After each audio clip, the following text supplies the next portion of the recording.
I still don't know what's going on with my life and career. My job, my career is up to me, but my particular employment situation is still unclear, let's just say. It keeps getting put off. I still am not being given any information.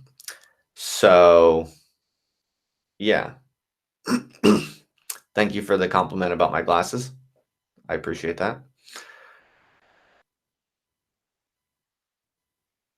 I've been looking at houses in the United States, to be honest.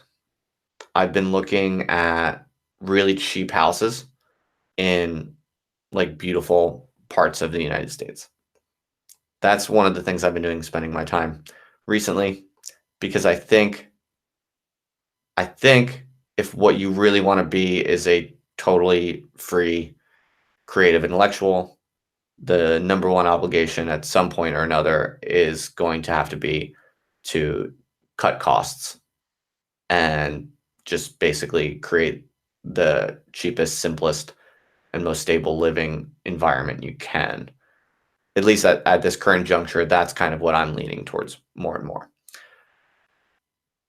I'm just kind of exploring my options. I'm not jumping to any major rash life decisions, but what's looking more and more like the play to me, whatever happens with my particular employment situation, just thinking about what would actually be ideal for me. I think, I've been able to save just enough over the past few years to probably be able to afford with my wife a modest house in a very cheap part of the country, like in the South, for instance, or maybe in New England, like Vermont or something like that, in the boondocks. So we could probably afford to buy a house, and I now have a few different income streams through the internet, and not just, this stuff, which is a, modest little income stream now, which is really awesome. But obviously I wouldn't bet the farm on, my internet shenanigans. I also do other forms of work, aside from my whatever internet persona or whatever you want to call it. So I have a few little kind of income streams based on the internet that I think could be probably significantly expanded if I were to just do it full time.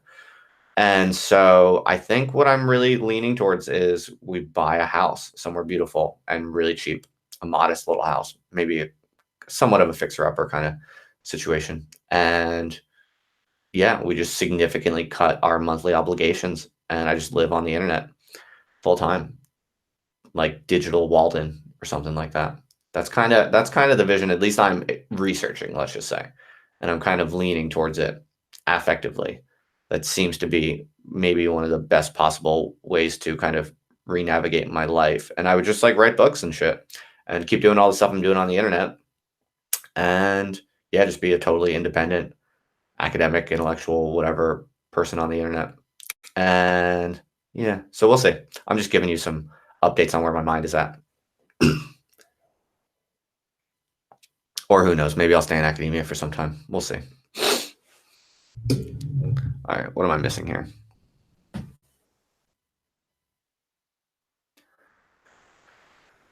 People are asking, who is Justin Murphy? So I guess we have a few people in here for the first time, maybe coming to see Dr. Bones. By the way, I'll be inviting in Dr. Bones in just about 3 minutes, so hang tight.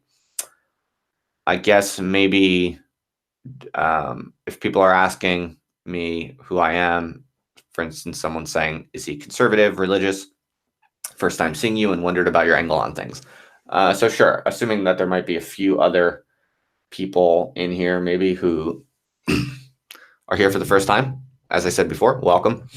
To answer your question, I guess I'll just say, yeah, I mean, I'm basically a Catholic in terms of my ethics and lifestyle and larger values and the way that I see the world and how I conduct myself. And I would say that I am a Catholic, straight up. I go to church and, I'm in good standing in the church. I go to confession and shit. But I'm not, I have a lot of major intellectual questions about what that means, and I'm still working them out. And so I've been blogging about things like that over the past year and trying to basically articulate my understanding of Catholicism in a way that is consistent with my skeptical, rational, scientific uh, perspective on the world also. So I haven't really been able to do that fully. And maybe one is never really able to do that fully. And if I never am able to do that with absolute, completeness, I think that would be fine. But to me, the main thing is that I'm always trying to get there, basically. Sorry, I have a bit of a chesty cough, as they say. So yeah, I mean, I'm happy to call myself a Catholic, and I do believe that's what I believe. I haven't fully kind of worked out my system, or my understanding of that fully, but you know, is what it is. I'm trying to. So I'm not a conservative, I don't think. I mean, I would say, because I'm a Catholic, and or not because I'm a Catholic, it's more like I have certain beliefs that tend to be uh, somewhat culturally conservative. Some of my beliefs, specifically around questions of morality, and the presence of an objective reality, the reality of objective truths, the necessity of strict ethical rules for oneself and for others. The reality of, I do believe that there are significant differences among individuals, which nowadays, is somehow a conservative belief. I think that, you know, the, for instance, I think like a lot of traditional norms, including, for instance, traditional gender norms, many different types of traditional norms, are uh, the smartest defaults that we have in many cases. And I'm all for giving people the freedom to experiment around the edges. Like, I think people should be free to do what they want. I also think that most kind of socially liberal experimentation that happens today and over the past several decades is mostly misguided and bad for the people doing it. I don't really want to stop anyone from doing anything. I'm pretty culturally libertarian in that sense. But I do have, I guess, some culturally conservative values, and yeah, in today's climate, that can sometimes get one branded as a right winger. But I'm a communist, basically. I'm an anarchist and a communist. Like, I think people should be free to do whatever they want, and I believe that radically egalitarian communities are by far and away the best ones to live in. I think that the dream and the ethical obligation of all of us is to find a way to guarantee a safe and secure and dignified livelihood for everyone else. I think everyone has the obligation to do that for everyone else. So that's why I'm a communist. I really do think that everyone is radically equal in terms of their dignity and their value. And I think it's an urgent necessity that we all find a way to, guarantee a dignified livelihood and belonging for everyone else. And I think, yeah. So, and I think people should be free to do that however they want. I think people should be free to do basically whatever they want. And I also just think that certain somewhat culturally conservative values and norms are the best ones. And those are the ones that I would want for myself in my kind of autonomous, anarchist, communist society. And those are the ones I would push on, argumentatively, like, logically and verbally. I would push certain culturally conservative norms because I believe they're best for most people, but I wouldn't impose them on anyone, basically. So that's in a nutshell. If you're here for the first time and you're curious who I am, just in response to that question that was asked, I think that answers those questions. But we can talk more about this in the future. If you want to ask me more questions, I'm happy to break any of that stuff down or go into more detail on that. All right, so I'm going to bring in Dr. Bones. And yeah, so that's about it. There were some other things I wanted to share with you about what's going on with my life and what I'm working on and stuff like that, but I talked too long, so now is the time to bring in Dr. Bones. And when he parts for the evening, I can update you on some other things when he leaves. All right.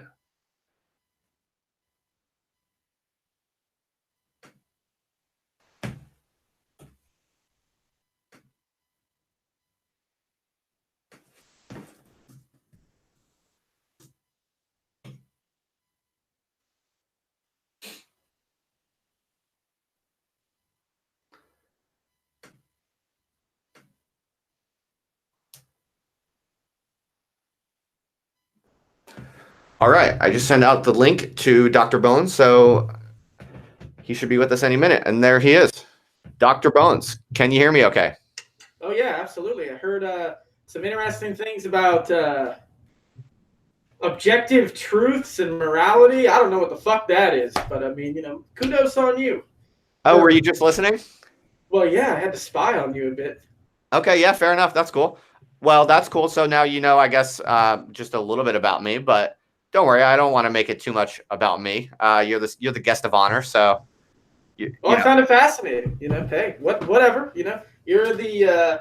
I can imagine your anarcho-communist utopia is kind of like the Catholic distributist model, the family, all that. I like families too. Mine's more akin to pirates and the sporting life, as they used to call it back in the day. So I much prefer the Florida of the late Spanish period. Almost no to little not law, communities of all different varieties living life independently according to all their own different rules. And if things had to be settled, it wasn't settled with courts, but often with ammunition. Good times, beautiful times before the Americans came in. Okay, but you don't believe there is an objective truth. Hell no, absolutely not. Do you think or write much about these larger questions about truth and things of this matter, or is that not of much interest to you? I mean, I've written a little bit about egoism. I've been pretty clear on that. I mean, that goes right into it. Some of my, especially my egoist texts, have been some of the most prolific. They've been translated now. I just had another article on Stirner translated into Polish by some insurrectionists there. I got labeled a terrorist by the Polish state, so I'm happy about that. I can never go there, so that's hey, that's a little mark of honor. My stuff's been translated into Spanish in Chile. There's a whole individualist network right now in Indonesia translating my works. So yeah, I've talked a little bit about it. But again, as a journalist, my main focus is what's happening now. I may throw in some egoist bits, but my main focus is how we're, being killed or other such wonderful topics. Okay, but you made a reference already to the idea that issues should mostly be decided by force. Is that how you see things? No, I don't think issues should be decided necessarily by force. Uh, More often than not, conversation can deal with them. In fact, one of the things that just recently kind of went fucking ape shit on Twitter was I was writing. I have an interest in criminal history. I always have. I've written about street gangs, and I was reading a book by a former Gambino associate, New York mob, and I've been reading some stuff from the Colombo family and stuff like that. And not a lot of people realize there's this Hollywood idea of what the mob is. But one of the things that's really important to the mob is the idea of the sit down. So it goes into this thing, like, you got to understand, back before the mob was created, there were all these different street gangs in New York killing each other, fighting all the time. A guy named Lucky Luciano, he basically conquers this other guy. He becomes the boss of all bosses. But what he does, very intelligently, instead of becoming this king, he creates what he referred to as the commission. So each mafia family was able to run its own territory, and if they had problems with one another, it was brought to the commission and it was talked out. And this sort of filtered down into the idea to sit down to where if I have a problem with somebody, instead of fighting it out and killing each other, which is bad for business, it brings the cops down, it brings the law down, it's just bad. You hash it out. And so the overwhelming majority of the mob amongst itself tries to settle disputes peacefully because too much bloodshed brings the police. So they literally have to. And their sort of skills at diplomacy have to be very finely tuned because the two people sitting on the other ends of the table are killers. So it's not a matter of like a DSA quarrel. It's like if the shit doesn't get squared away in that moment, there's a potential that they're both going to go home and a street war is going to start and it's going to end up hurting everybody. So I found that sort of very interesting. Yeah, that's fascinating. So I feel like this is great because we've really hit the ground running, but maybe we should back up a little bit and try to kind of initiate this in a more methodical way because I think a lot of people who listen to my show or whatever might not know who you are and they might not know anything about you. And in fact, I don't know that much about you either. So if you don't mind, I mean, I would love to hear, could you start by just telling us a little bit about your personal trajectory or history, kind of like, have you always had these ideas, or what was your path to this particular set of of positions and viewpoints that you now occupy? Well, I mean, as a kid, I was very clearly aware that just because the law said something didn't mean it was true. And just because something was supposed to happen didn't mean it was going to. And I suppose that had a big effect on me. I don't know. I was, I guess, a weird kid in some sense because, I'm a spiritual person. I'm an occultist. So it's kind of interesting.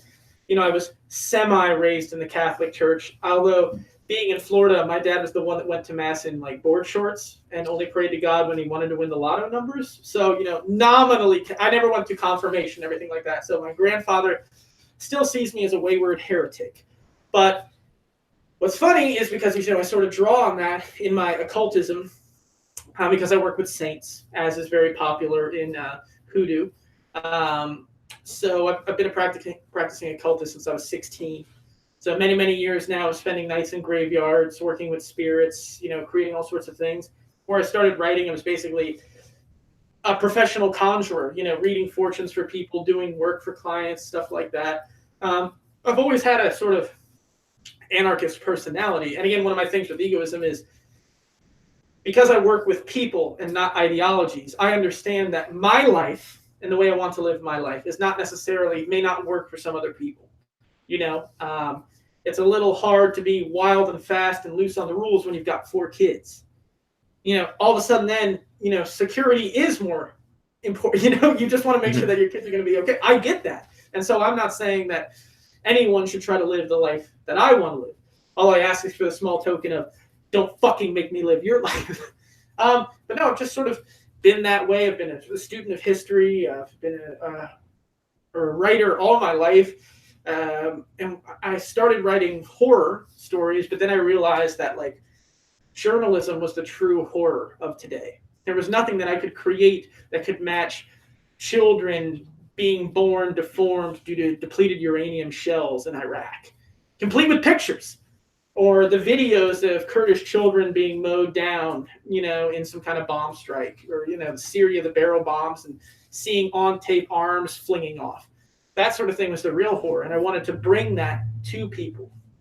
The specific style I write would be referred to as narrative nonfiction, although obviously as a gonzo reporter, I like to add in fun little flights of fancy, like birds attacking people, or, the devil coming up behind people and whispering in their ear. I find narrative to be an extremely powerful thing. And I see it almost as a cultural artifact as well, because the South is full of storytellers. That's what we do. We're constantly telling stories. Even in the metaphors and the similes we use, I've noticed down here, people say things like, you hear someone say something like gator-mouthed. You know what I mean? Or like all these different similes and adjectives and stuff like that pull on local color and manifestations in life, and Southern expression will often follow that format of constantly comparing and pulling and telling stories. Or again, like all these people that I know, my grandfather, big one, when you're telling conversations, it's like you're trying to make a point, but then you make a story. And the way we talk about things is through stories. And then come to find out, as a student of history and as someone with an interest in behavioral science, that this format of narrative storytelling actually works on the human brain far better than a lot of things. So again, what makes me different from a lot of leftists is your average leftist is read. I don't know how much leftist literature you've read, but it's usually pretty fucking terrible. I mean, it's bad. I've read a lot. It's college term papers at best. You know what I mean? Or it's dry academic tones. Where's the entertainment? Where's the life? I want to know what these people feel like. Now you look at the Communist Manifesto. This is a narrative. It's a wide sweeping. It's a story about these people that have been crushed and how the bourgeoisie. No wonder it took off. It was like a new Bible. It was the new Jesus. So when I write, I'm creating a narrative, a story for you to step into. I'm taking you places. I want you to live there. I want you to be there. I want you to smell everything and experience it, because when you're done writing it, I want to hit you in the heart zone. I want to hit you where your emotions live. And I find that to have a much more lasting impact than merely reciting some dry, bland theory and have people go home and struggle to understand how it relates to them. Cool. Okay, that's interesting. So you're a leftist. You identify as an anarchist and a communist, and you've already an egoist communist. What's that? Say it again. An egoist communist specifically. So Okay. Anarchists even farther. Okay, fair enough. Thanks for that qualification. But you could say, Oh yeah, yeah. You can put me under the umbrella for all intents and what's a label anyway? But yeah, essentially you right, can put me in the anarchist school. right. So I think something that immediately might confuse a lot of people listening might be that you evoke a philosophy of kind of radical individual freedom. Mm-hmm. But you're also, as a communist, you're also interested in, I suppose, a kind of radically egalitarian forms of political organization. Is that right? Absolutely. There, in my mind, there is no dichotomy because Oscar Wilde, beautiful essay on this, The Soul of Man Under Socialism. The individuals that we have been mutilated and deformed by the material conditions. I am not free to be myself. How many Mozarts, how many painters, how many poets have been crushed under a 40, 60, 80-hour work week? A single mother of 2 children does not have time to be an individual. She's working. She's a mother. There is no her. This entire beautiful, and again, as a spiritual person, when I see people, I don't just see these economic bodies or workers. I see souls, beautiful, ancient souls, wandering through this world capable of such beauty, divine sparks, walking through the world and creating. And what do they spend their time on? A fucking cash register. It's insulting. And so I think that to truly become who we are, to truly see a flowering of individuality and creativity like we've never seen, we have got to get the material conditions that provide that, to where you don't have people starving or slaving away for somebody else. And as long as my boss determines if I'm going to fucking live or die, can I really be who I want to be? I feel that. I feel all that. It's interesting that you use the phrase "divine spark" because that's a very Christian term, I would say, in a lot of ways. Not necessarily Christian, but it's quite a widely used term, I would say, even in a kind of Christian. Well, I'm big on the Gnostics. You're big on the Gnostics. Interesting. Oh yeah. Yeah. Well, the fact that you're into conjuring and these different forms of magic, that is a kind of interesting inroad, if you will, or an interesting kind of bridge, perhaps, to my kind of somewhat Catholic leaning perspective. Because while there are different types of spirituality or whatever you want to call it, I guess one thing would be is that you and I have in common there's a certain place in both of our perspectives for the extra rational. Is that fair to say? I mean, yeah, I wouldn't even call it extra rational, because to me, there have been mediums tested in laboratory conditions that have been able to pull amazing things. You have the American and the Soviet psychic spy program. You have Sony that was trying to develop a helmet for its PlayStation and accidentally discovered ESP. So I think these are just natural things. It's just, for whatever reason, we're having trouble dealing with them. Okay. But again, in the tradition I practice, hoodoo, like for instance, this comes out of the southeast of the America, of the North America, and so you have pretty much, when someone in hoodoo is casting a spell on someone, they're reading the Psalms. So it's not like they're invoking pagan deities. They've got a candle burning. They're reading the Psalms. They may be they're praying to God.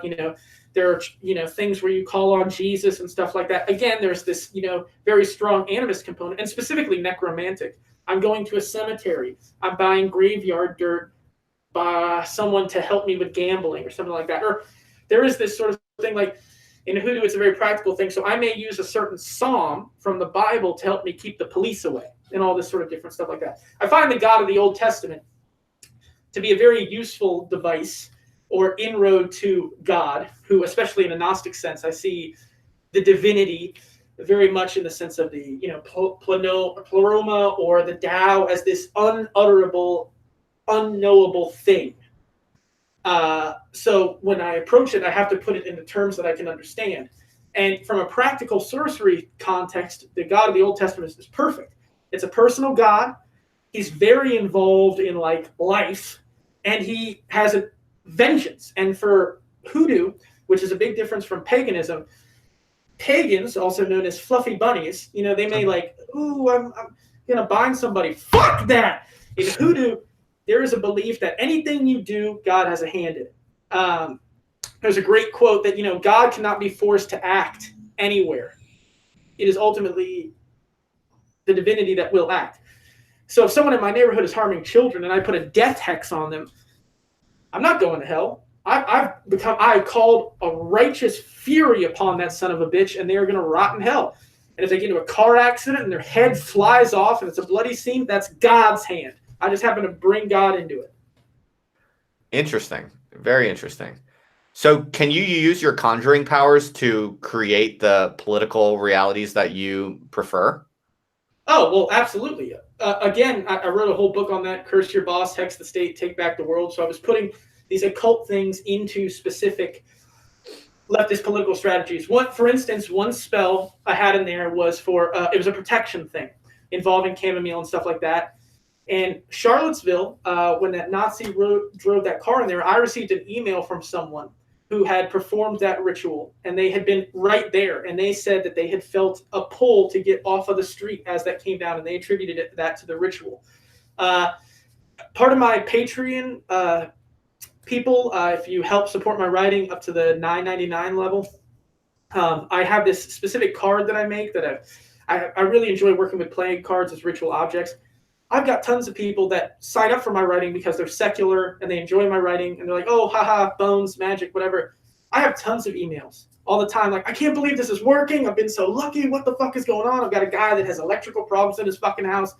So yeah, I tell people, I try to bring this idea that magic, if we think of magic as probability enhancement, it's probability enhancement and also direct communication with discarnate intelligences. So we're bringing intelligences that aren't necessarily human into the work and helping to influence things. And then we are fine-tuning the probability fields around us to our expressed desires. This has been political since day one. Every head of state has had a wizard on hand. Look at D and the Queen of England. You can look at Putin today. He has Alexander Dugin, who's a well-known occultist. The Haitian Revolution started out with a sacrifice to the Voodoo Loa. This is everywhere. It has always been everywhere. Spirits involved in the there was a civil war in Africa where part of the military operations were being led by mediums that were being possessed by the spirits of ancestors. And these spirits of ancestors weren't just saying, hey, they were actually pointing the soldiers to where they could find springs or where they could find food, and they were actually finding them. So right. Okay, so your model of conjuring, it sounds like you're kind of referring to a kind of concrete empirical logic to these types of activities of putting on spells and things of this nature. You're actually causing really existing manipulations on the person, their perspective. And so it's really kind of like these conjuring activities are kind of like low level micro psychological and behavioral manipulations. Well, I wouldn't exactly describe it as that, because I wouldn't describe it as a micro-psychological behavioral modification when a plate flies across the room and no one touched it. Okay, so you do believe in these sorts of fundamentally, you believe that through the power of conjuring, you can, do things that all kind of scientific method would never be able to demonstrate? I wouldn't necessarily say all scientific method either, because there's actually been a host of, again, when we have mediums that are able to pull information that they have no way of knowing. Again, the American Psychic Spy Program was able to discover an entirely new class of Soviet submarine. And on a statistical basis, they were actually quite adept. And the American Psychic Spy Program, the RAND Corporation, stated that the American program was 40 years behind the Soviet one. So we actually have a whole field of data for all sorts of really weird shit going on. But again, if your question is, am I like one of these like hippie motherfuckers that thinks if we all stand around the Pentagon and ohm, like is something going to happen? Absolutely not. Okay. Occultism, the difference between occultism and religion is occultism is based around results. If I do a ritual and I don't get a result, it's a failure, period. People can pray, and then when it doesn't happen, they say, oh, it's all part of God's plan. Well, whatever. But for me, if I'm doing something, I need to know that it works. If it works, it's successful. If it doesn't, then I fail. And this is a whole exchange of information between not only myself and many different types of spirits, but again, saints, stuff like that. Like, if you were to talk to any of the very devout Catholics in Italy who have seen the miracles of the saints, and you were to describe it as a minor psychological or behavioral tinkering, they would call bullshit on it. Because these people, when you see a statue cry blood for, is that a psychological thing, or is that a physical manifestation of an alternate reality making itself known? Okay, yeah, no, and my attempt to rephrase what I was sharing wasn't to be dismissive of your perspective. I was more kind of just trying to assess where, because in different beliefs around the occult and these types of Oh yeah, you got the Jungian people and all that bullshit. Yeah. Those people. You have quite an array, ranging from the kind of like completely nonsensical, superstitious make-believe to some that are much more kind of concretely grounded and that actually have an underlying logic that is consistent with other things we might have in our research on psychology and behavior. Oh, But I was just curious if that's. I was just trying to place you. So maybe let's not go too far down that rabbit hole, because I want to kind of cover the larger ensemble of your beliefs and your kind of persona.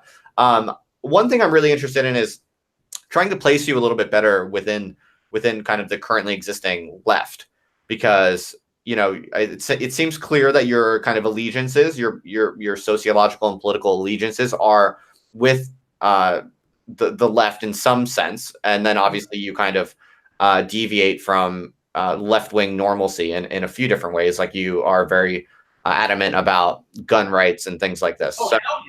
So maybe could you, in your own words, help me and my listeners understand, where do you fall in the kind of current left-wing map, if you will? Like, do you consider yourself aligned with a group such as, let's say, like the DSA, or do you consider yourself like primarily a kind of oppositional force to a group such as the DSA, or maybe just lay out that map in your own words? Well, if I had to again put it on a map, obviously in the anarchist spectrum, the difference between egoists and a lot of anarchists is we're against capitalism, we're against the state. But we also have a critique of society as an overarching psychological unit that basically leans towards tyranny. You have people, groupthink. We have a lot of interesting data psychologically that shows that, a lot of people's opinions on genocide runs down to a fucking personality contest. And I don't want that person with the ability to make laws. We've also, again, a big egoist thing is that all laws are practically fucking useless, because whatever they intend to be, they often get completely perverted, and it's all down to who runs them. So the egoist says no to the state, no to capitalism, no to society, and also, warns their anarchist comrades, hey, the commune can be just as an oppressive force as the state if we let it. So, but when it comes down to, would I consider myself an enemy of the DSA, this, that, and the other? Well, again, from an egoist perspective, I don't see blanket ideologies. On my the podcast that I co-host with Brett of Rev Left Radio, we talk about good neighbors and bad neighbors. Now, there are people in some ideologies that are ultra-sectarian, who refuse to work with anybody but this, ultra-pure whatever. And then there are other people that are willing to come together on important projects. And when I say good neighbor, hey, the way I see it is, I see it from a very practical standpoint. The left in the United States is probably about 10 to 15 years behind any kind of militant activity that the right has. They have more guns, they have more training, probably a bloodbath.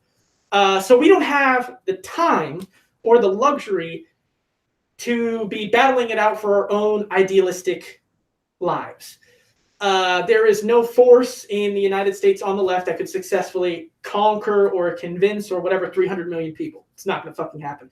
So in my mind, it's very simple. If you're a Maoist and you really want this town structure, go for it. If you're a primitivist and you really want to live in the fucking woods, hey, I'm free to let you live in the woods.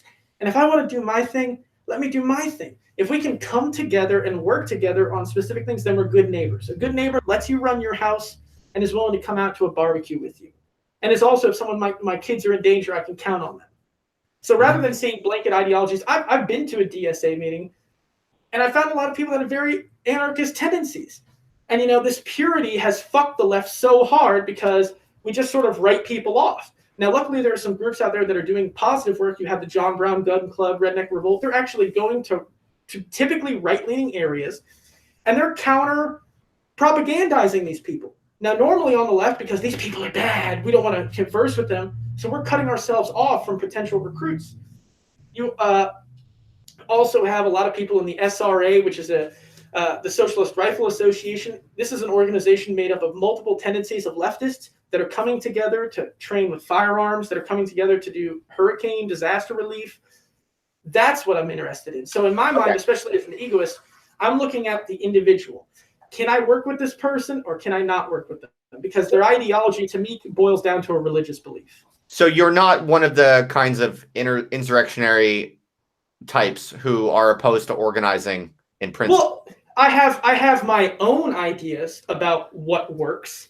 And I think a lot of those ideas are backed up by military science. Again, whereas a lot of leftists are still kicking around manuals from the 60s that don't fucking matter anymore. I actually did a whole article called Yes, the Left Can Win Militarily, where I studied the Taliban. And I tried, except the fact that the Taliban is actually now winning in Afghanistan. And the United States is doing something that they said they never would. They're making peace deals with the Taliban. So I'm not saying, now we know it can't be their ideology. So what are they doing that is working? So rather than buy into this bullshit purity that is literally going to get the fucking people on the left killed, I wanted to investigate. So I started reading military manuals. I started reading press reports. And asymmetrical warfare comes out. Now, asymmetrical warfare is an absolute different thing from a party, from a militia. It is clandestine cells operating either independently or only through loose federations. And this has been shown time and time again to be a type of military force and organizing that the United States can't deal with. We struggle every time. We kill X amount, but the underground structure still survives. And this is falling into what the insurrectionists have been talking about. When we talk about the Informal Anarchist Federation, the largest network of militant anarchists, these people are pulling off bombings, arsons, everything like that. And they're doing it in clandestine cells with no communication other than communiques spread across the internet. So I see the insurrectionary asymmetrical model as one not based on ideological whatever. I'm looking at hardcore concrete facts and I'm seeing this fucking works. Okay, interesting. So the idea of some sort of electoral pathway to socialism or communism, you're not into that at all? Not at all. Not at all. And anyway, I'm not going to sign up to help people vote and shit like that. So again, if I'm meeting a comrade from the DSA, we're going to figure out something that we can bridge on. But if it's like a voting drive and shit like that, no. And absolutely not. And so the kind of military theory that you just laid out, is that why you keep strict face coverings and anonymity? I mean, you don't walk around with a mask all the time? No, I'm kind of... Is that not normal? Is that not... Where are you at? Is that not how you guys do things? Well, no, I just did the mask. I felt compelled by the Holy Spirit, you understand. So it's more artistic than political, your anonymity? Or it's the Holy Spirit. I mean, however you want to put your spin on it. I mean... Or religious, okay. Yeah, I mean, maybe God did it. I mean, fuck, I don't know. Maybe God put these here. I have no idea. I just do things. Do I look like a guy with a plan here? I appreciate that. And not to needle you or anything, but do you believe in a God or do you not? Oh, absolutely. I believe in a God. My concept of God, again, I think the African conception of metaphysics, and when I say African, I'm talking about not only on the continent of Africa, but widespread through the diaspora. So, for example, we can talk about the religion of Voodoo, vulgarly known in the United States as voodoo. Okay, that is actually a monotheistic religion in the sense that there is a larger, unknowable, unnameable God that is responsible for all of creation. Now, in between that God and humanity are many different life forms. And some of those life forms are closer to humanity and understand humanity's problems a little bit better. We're talking about a divinity that is literally responsible for the creation of multiple dimensions. Anybody that takes 12 tabs of acid will instantly understand maybe the complexity of what we're talking about. The idea that he's going to help you with your fucking lotto tickets is ridiculous. So what do? You still need to win that lotto. Well, you go to organisms that happen to be floating out in the grand spiritual jungle that maybe understand that a little bit more, or maybe can work with a little bit better. So I absolutely 100% believe in a divine source. It's just not the personalistic dude with a beard or whatever. And at the same time, I also believe in many different types of spirits, spirits in the land. I have a very, very spiritual relationship with Florida as a being. I commonly refer to her in my writing as my mother. I've engaged in several rituals to where I truly consider the land under my feet as a birth mother, and I love her just as much as that. I have an ancestor altar. I work with the dead, so I don't see any contradiction between the two, I suppose. Bones, do you think that the kind of mundane, secular atheism of most contemporary leftists is a major source of their failure and impotence? Well, I would absolutely agree with that. 100%.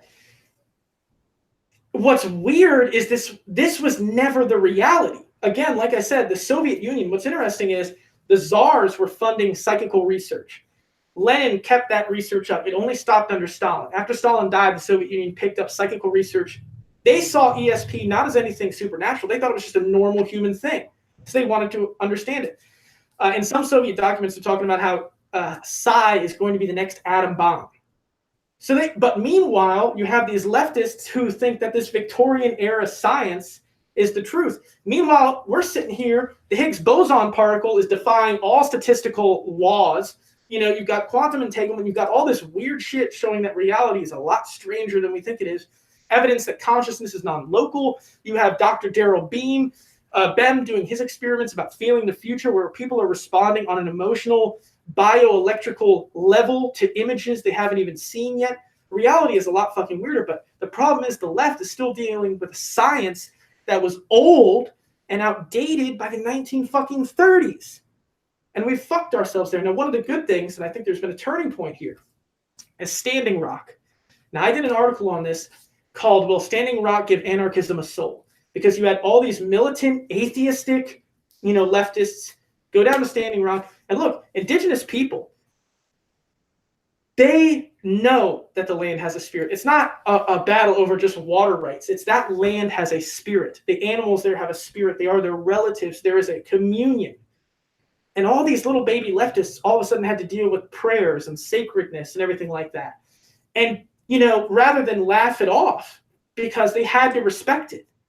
And so a lot of them walked away with this really weird, I don't know what to do with this. And again, we're seeing a new trend in the left. I've coined it the weird left. And that term is now spreading of occultists, everything like that. Because on the right, you've always had that. You've had esoteric fascism. You had Ebola. You had Hitler going to the Thule Lodge, everything. Fascists have been knee deep in the occult because they know it works. So now, luckily, there is a resurgence on the left of people involved with the occult or spirituality or even Christianity. And they're not afraid to hide that, and they're making room for it. And I think that's definitely going to be extremely powerful and hopefully aid us. Yeah, that's interesting. I sometimes think that the acceleration of capitalism and, in particular, climate crises are going to increasingly force left-wingers into more militant, more kind of survivalist modes that might kind of go in your direction. Do you ever think about that? Yeah. Because, again, one of the things that separates me from a lot of leftists is I'm not a theorist. I'm a journalist. I read the fucking news. I do investigations. I'm dealing with concrete physical facts. I don't give a fuck about the dialectic. I do not care about Das Kapital. If you want to, pontificate about revisionism and this, that, and the other, I don't give a shit. I'm with you. I'm involved with what's fucking real and what's happening. And so when I see all this shit happening and you see people in California burning to death in their cars, luckily on the guillotine, we've talked about, we've had guests on. We had someone that was fighting in Rojava. And so for our Patreons on the guillotine, we're trying to create what we refer to as an audio encyclopedia of practical skills. So we're going to have MC Soul come on. He's going to talk about permaculture. We had someone fighting in Rojava to talk about combat tactics. We had someone from the SRA to talk about practical things they can do for hurricane relief. Real world physical skills. Because again, as we've seen in California, as we've seen in Puerto Rico, for God's sake, when the climate hits, no one's fucking coming to save you. So if you're a leftist and you give a shit about people, you've got to not only be able to support yourself, but you've got to support other people. So I've talked to people, and I'm extremely glad about buying water filters. I've got a water filter in my house, Life Straw, great company. They donate a lot of money. They bring life-saving technology to some very poor areas. It cost me $60. It's a bucket with this straw on it. That thing can provide clean water for a family of 5 for 3 fucking years. Now, imagine we're in a hurricane situation, the water is unsafe. I can take that and I can go into my community and I can provide clean fucking water. That is a leftism with benefits. That's a leftism that pays. And let me tell you, a person that sees someone with a hammer and sickle on or an anarchist day giving them life-saving water, you will communicate more to that person than you ever could handing them a copy of Marx. Yeah, definitely. I mean, I'm kind of on a. I mean, I think you and I are very different types of people with different trajectories and styles a bit, but I think we agree on a few things, and specifically what I'm really interested in is at this point is, well, I actually there are kind of two subpoints here. One, I basically agree with you completely on the political front. Like if you really want to build a kind of genuine revolutionary left-wing movement to actually create living communism now in a way that antagonizes status quo capitalism and gradually starts to concretely replace it, you basically would have to become a hardcore survivalist, get a bunch of guns, go live somewhere where you have not only the means and the space to kind of create the community that you want to have, but also just it's the production of free time, right? I mean, in some sense, communism is just taking for yourself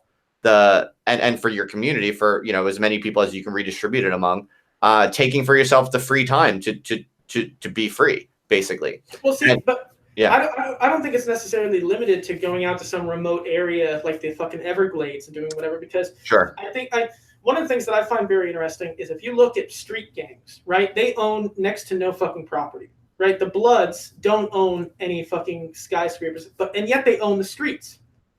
In the same way that, so it's not necessarily, I mean, don't get me wrong, I am 100% an advocation for buying property and everything like that, but I think also, like, you look at another group that is a great example of this, the Masons. So this was a secret organization that was able to wield power, provide a certain modicum of life for its members, and sort of operate behind the scene. I also look at fraternal organizations. If you were a Moose member, in the early 1900s, if you were a member of the Loyal Order of the Moose, you had a doctor provided to you by the lodge. You were guaranteed to be buried. If you were killed at work, your children were put up in a fraternity-run orphanage. Today, they have the school they run that used to be the orphanage.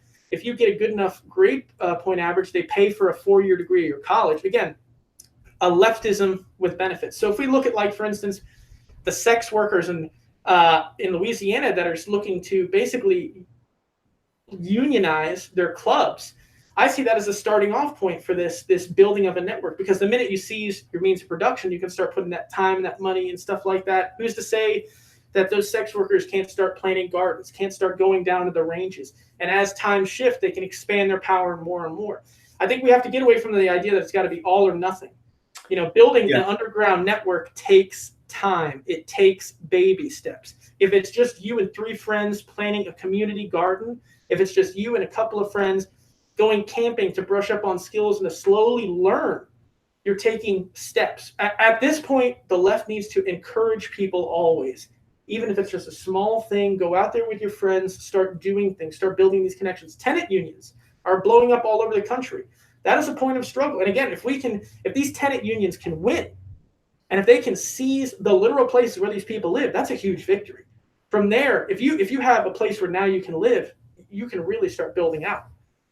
Right. I mean, I think for me, in a lot of ways, I feel like the contemporary city, which is not just a kind of physical place anymore, but the city evokes kind of cosmopolitan sense of self, right? A kind of modern, urban, educated, cosmopolitan sense of self that is very much part and parcel with, kind of the mainstream kind of digital communication networks. It's a very, very dense web. In other words, like the status quo capitalism seems to kind of hold itself together socially in this very, very dense web of identity investments and communication structures. And the cities are basically these like really heated up melting pots, to use a bad mixed metaphor, of just like over socialized people, right? To borrow a term, which is something I don't really often do, from Ted Kaczynski. You Oh know, Lord, oh God. of over socialized people in the Well, in the cities is my sense of things personally. mhm. You know, to me, it's any type of radical political model that wants to work like in and through that kind of urban, educated, cosmopolitan mindset tends to be screwed kind of before it even starts, and that's why I tend to be very interested in the necessity of a kind of radical mental and intellectual rupture and creative collective experimentation that's like radically orthogonal to all currently existing norms and spaces. Right. Well, let me say this. Number one, I would never live in a fucking city at all. And I do not like them. I live in a town, and I'm looking to get more rural. I like driving down country roads where I can have a beer in my hand and play Hank Williams. Okay, that's where I want to be. I do not want to be in a city. However, and this is the key aspect of journalism. Now, you've got bless you, my child. So we've got all this stuff about what cities are in an ideological standpoint. Now we're going to bring in some journalism here. So The Intercept reported a leaked video from the Pentagon that discussed how cities were going to be the most difficult areas in the future to rule. They were describing megacities, and you had the CIA, you had the Pentagon basically saying that these cities were going to be so dense and packed and full of life and stuff like that, that the only way they were going to be able to rule them was to basically send in strike teams of special forces to kill a couple of people and then get out. That effectively the cities of the future will be so cramped, so complex, they will be lawless.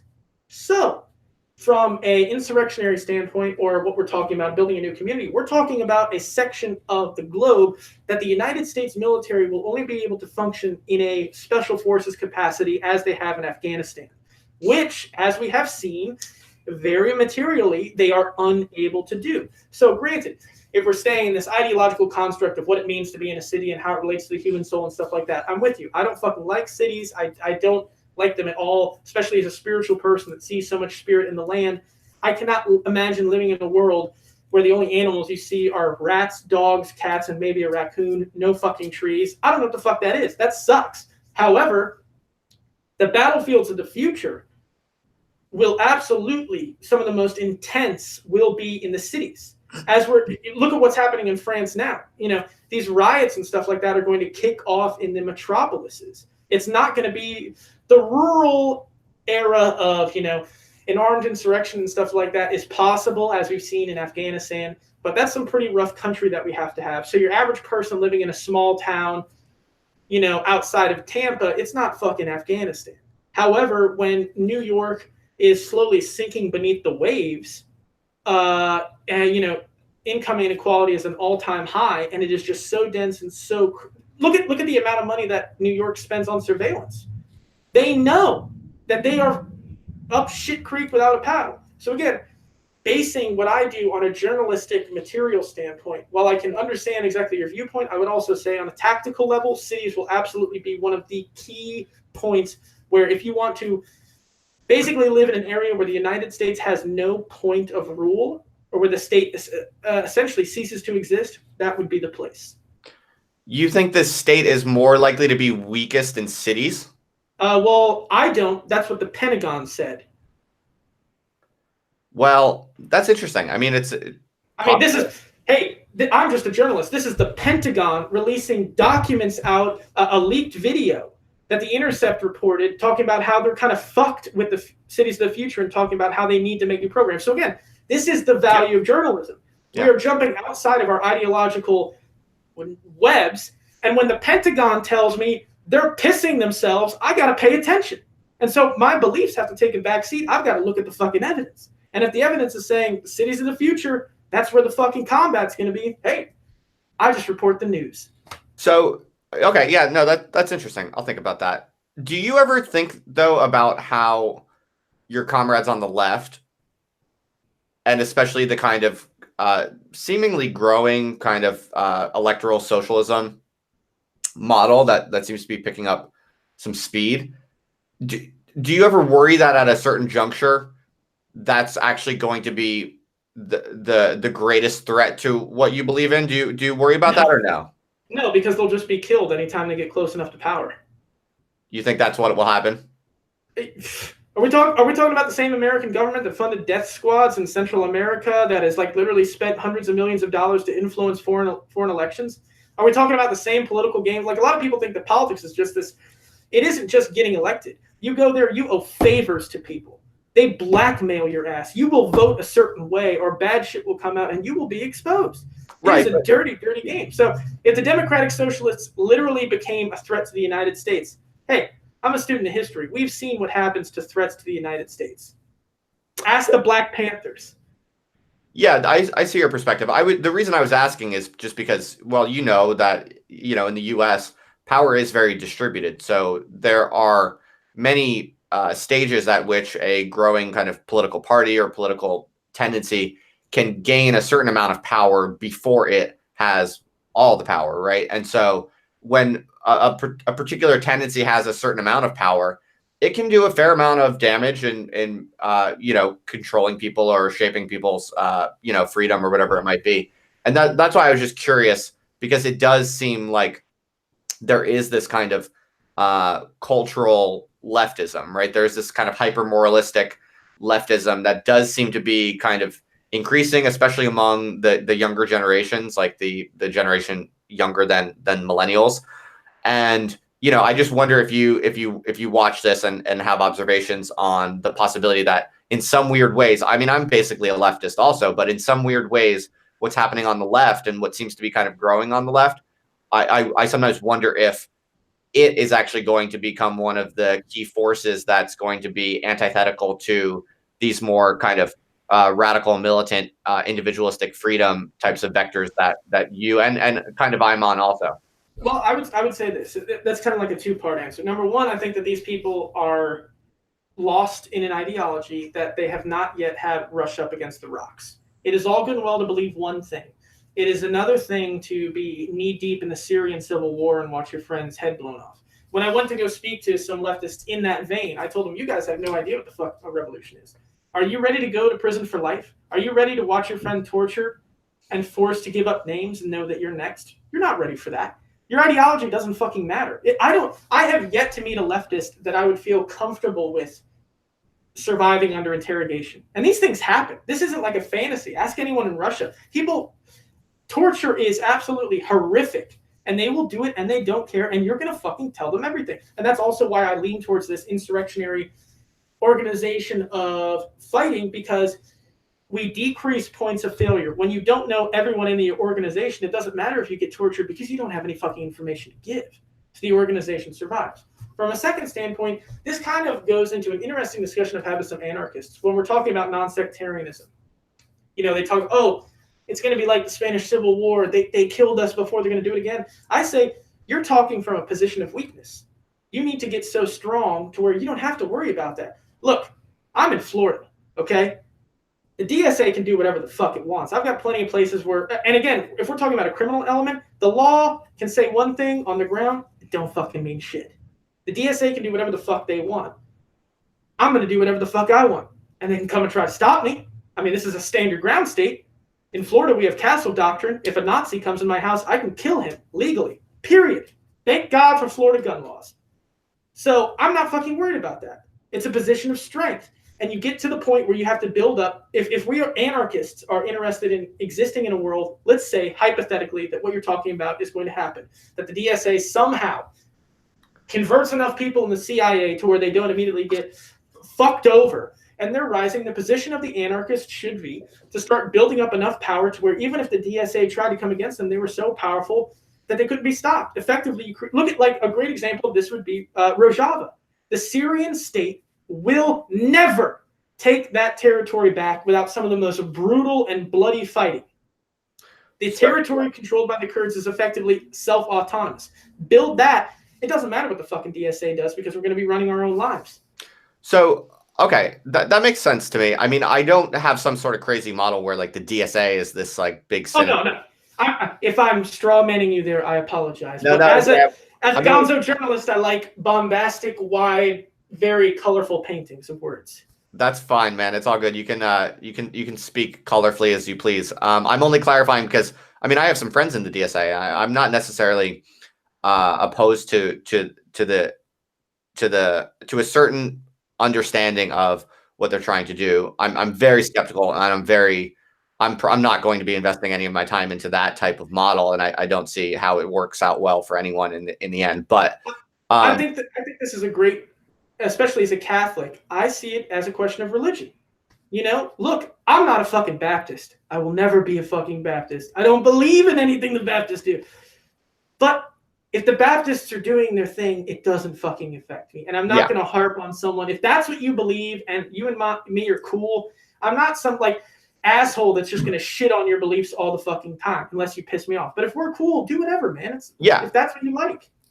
No, that's right. That's right. And that's why I was just clarifying that the gist of my question wasn't really about the DSA. It was about the left as a whole and how kind of more radical, individualistic folks such as you and myself really think about the left. Because basically a good example would be gun rights, because you've already mentioned it, right? So like, you know, you could easily imagine sometime in the next few years, the Democratic Party wins majorities in a particular state, maybe even your state, who knows?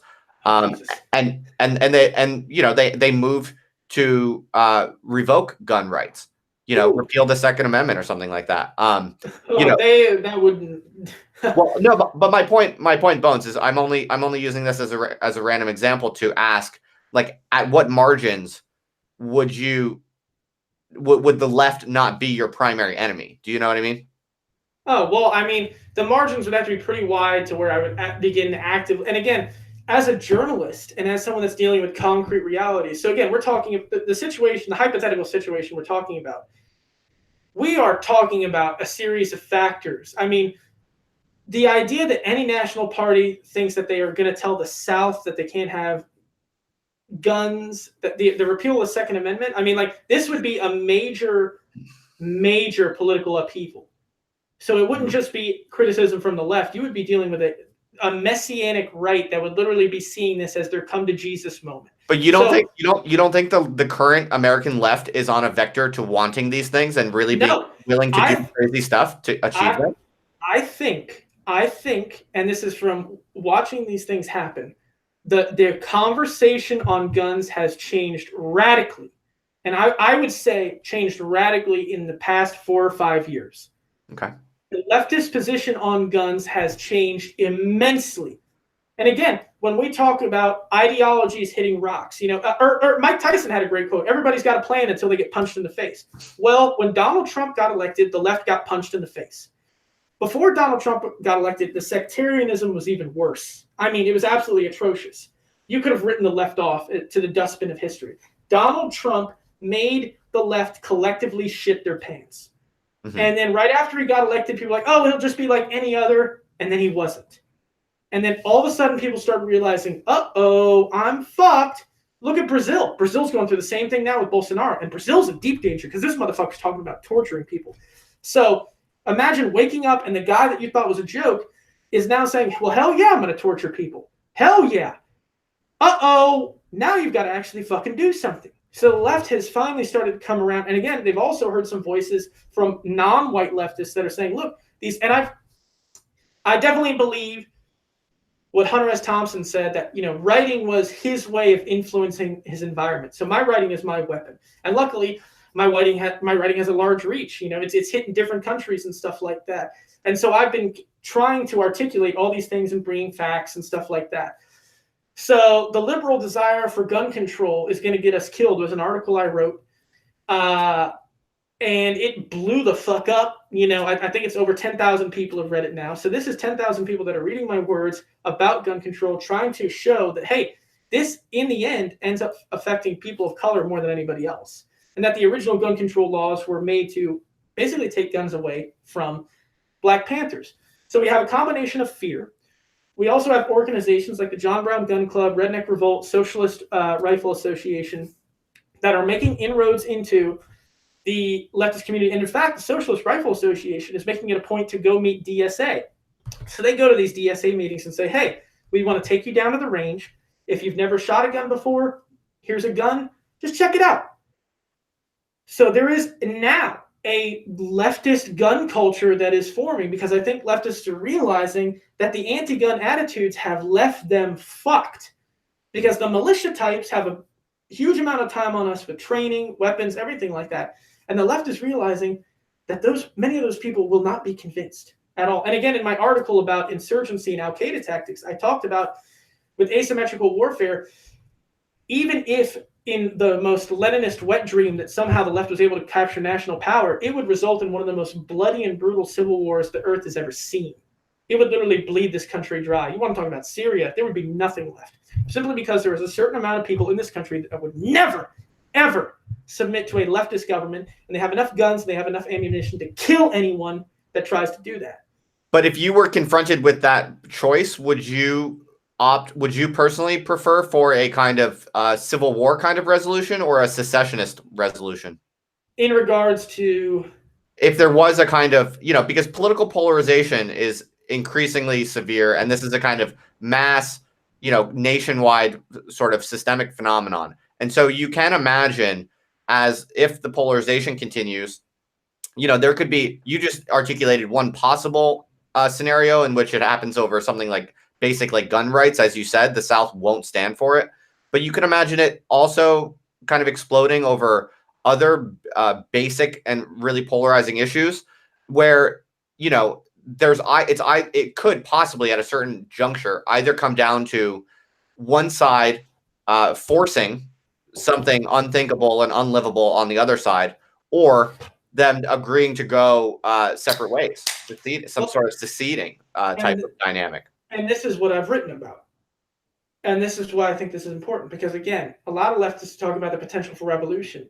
I've written several things where I said, well, hold up, let's confront a different possibility. What if we lose? What if we are not on the cusp of a leftist revolution? What if we are on the cusp of a generation of fascist power? What do we do then? So especially as an egoist, with my writing, I am not seeking to create a revolution. I have said time and time again, I'm seeking to build lifeboats. I want to get enough information to enough people's hands because I'm worried about the future. And so part of that is, again, what I have advocated and what I've been trying to teach people and bring the manuals on is building the underground. I think with the way things are going, I think we need to start building the underground now. No militant faction in history has been able to function without the underground. These are clandestine cells capable of getting resources and people to different areas. That's what we need to start doing today. Unlike a lot of left, I know if it comes down to a civil war, it's going to be extremely bad. It's going to be terrible. I mean, I don't think a lot of people in the first world are aware of what it's like to know that a relative of yours who has just been kidnapped is going to be tortured. We don't know what that's like, but there are plenty of people that do. So building these networks of survival, of underground resistance, because, and again, in a lot of American military insurgency and even counterinsurgency manuals, they talk about, you can kill the fighters, but as long as the underground remains, the guerrilla army will pop back up. And those are the things that are like cockroaches. The United States can't figure out how to fucking break these things. That's what we need to start building. So I'm telling leftists, hey, you know what you need to start practicing? Learn how to figure out if you're being tailed. Learn how to create dead drops. Communications offline. Learn how to build these secret structures. Learn how to communicate in code. I think we should be spending our time on that, because as the historical movement is moving, I'm worried. I'm legitimately worried for what's going to happen to the left in the next couple of years. Not 15, not 12. I'm talking 2020. The three things that really worry me. Again, we covered this on the guillotine. All right. Number one, we covered a story about the 3%ers, which are a very, very large far-right militia organization. They are starting a new program. It's called the Spartan Initiative. Spartan Initiative is a program where 3%ers are going into conservative communities, and they are teaching them how to run neighborhood patrols, how to run neighborhood watches, how to set up checkpoints, how to shoot, how to detain individuals. They are creating cells across the country. And in their documents, as we reported on our show, one of their stated goals is to create militias that are answerable, and this is very interesting, to the president or constitutionally elected governors. Now, that's interesting. So now we have Donald Trump, who has access to every single cell phone in the United States with the presidential text messaging system. Now, we saw the rhetoric and stuff that Donald Trump was using in the Florida election that we just had the midterms, this is fake. They're bringing in votes. It's all fake. What happens 2020 when it's the big kahuna? Let's say the Democrats win. Trump could activate that presidential text messaging system and say, this is bullshit. I'm calling on all patriots to come out into the street. We need to make a show of force. And these people will go out with guns and they will absolutely fucking do that. And right now there's nothing. And I tell you what, if that were to happen, and again, this is all hypothetical, you want to know what the fucking left would do? Absolutely fucking nothing. They would do nothing. There is nobody on the left that would do an absolute fucking thing. There's nobody. Nothing would happen. Maybe some riots, maybe some protests, but you're going to be going up against AR-15s. And so my answer is we need to start from a very practical standpoint planning for that. Because even if the worst doesn't happen, even if this is all just Dr. Bones, high-speed speculation, if we build the underground, it will still be an environment and a creation that can uplift even electoral movements or the guerrilla movements of the future. If we start building that underground today, it will help uplift anything else we build. It's a win-win.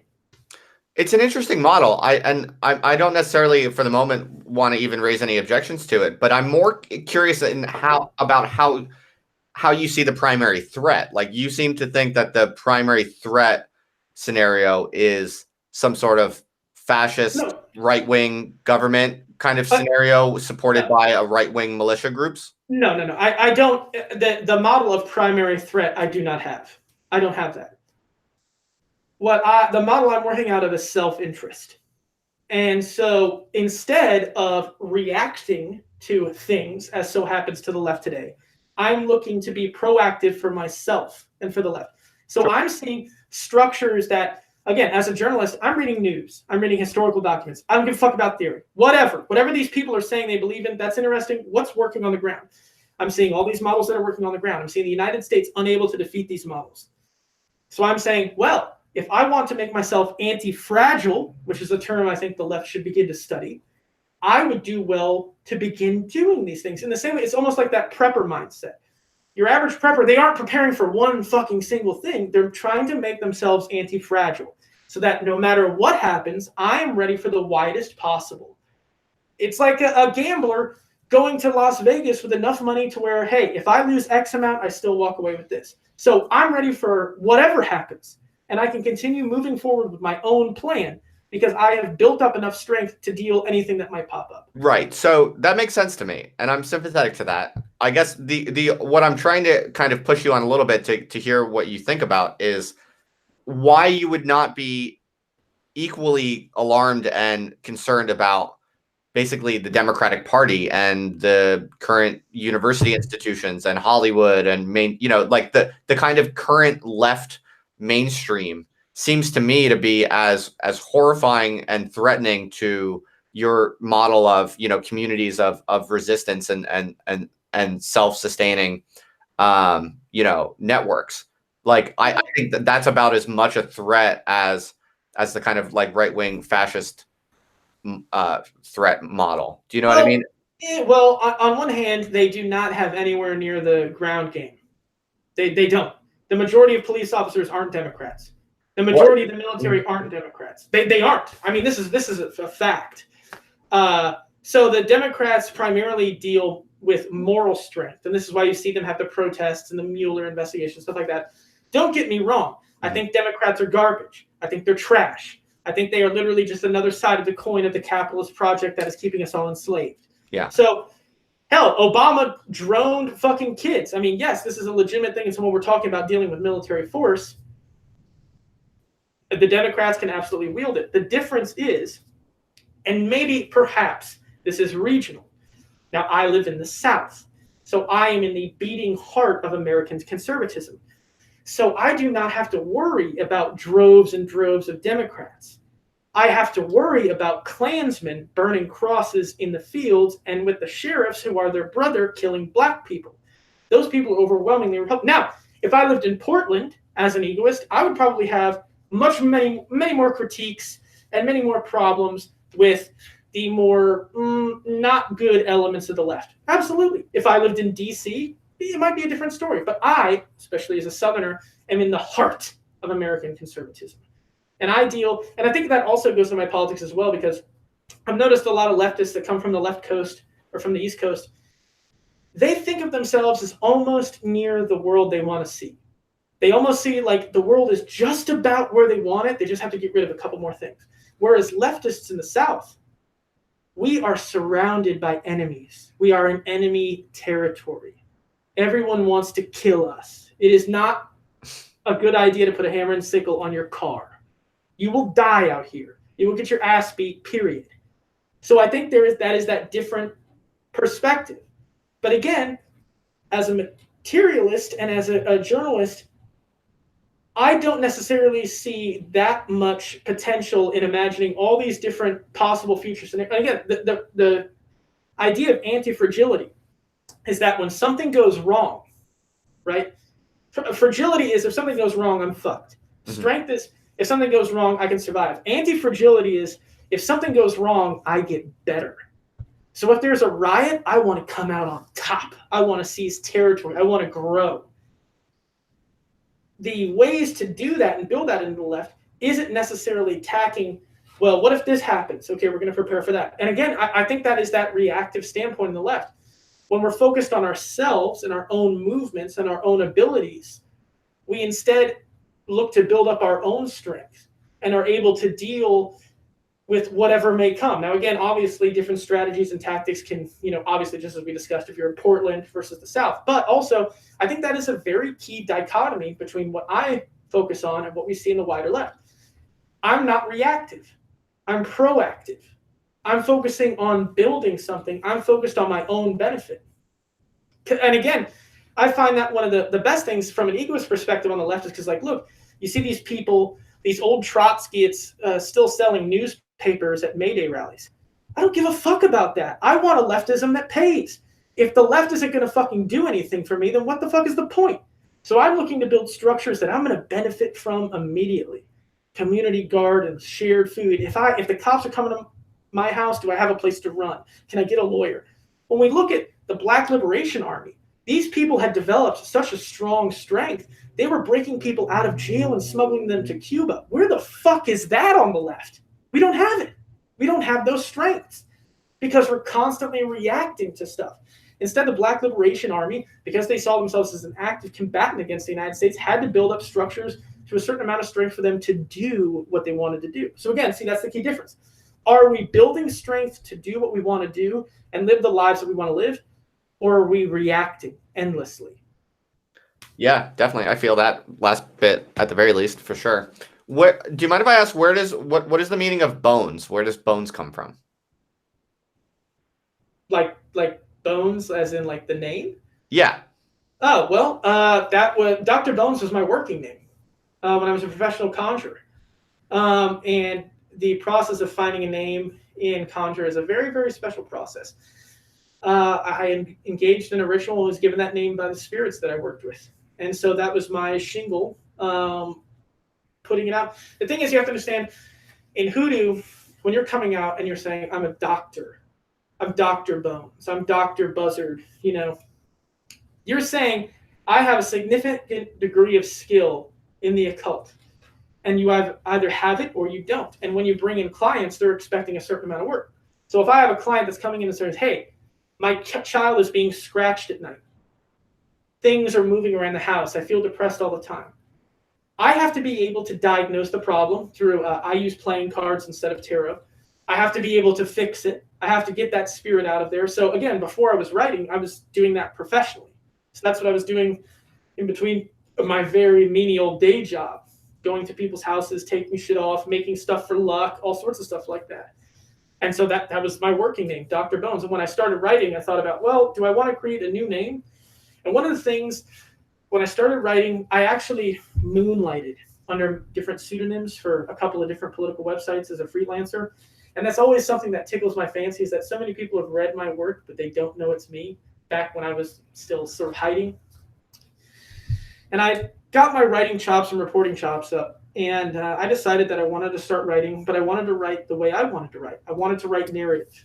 I wanted to write about spiritual things. I wanted to write about politics, but I also wanted to write about what my life was, which was ghosts and hexes and stuff like that. And so I maintained the same person. A lot of people think that, is this a persona? I wear this jacket around all the time. This hat is the same hat I wear all the time. These are my clothes, minus the mask and the sunglasses. Everything is just me. It's not so much a persona as just me doing me, and Yeah, that's man. just who I am. So I wanted to keep that, and I've actually had, back when I was first starting out, people were like, "This is so great. This is so fantastic. If you would just drop the spiritual shit, you could go so much farther." And my thing was, look, I make, luckily a little bit of money to where I can pay my rent with my day job, and then I have a little bit of money from booze with my occult stuff. So if the world doesn't want my writing as it is, fuck the world.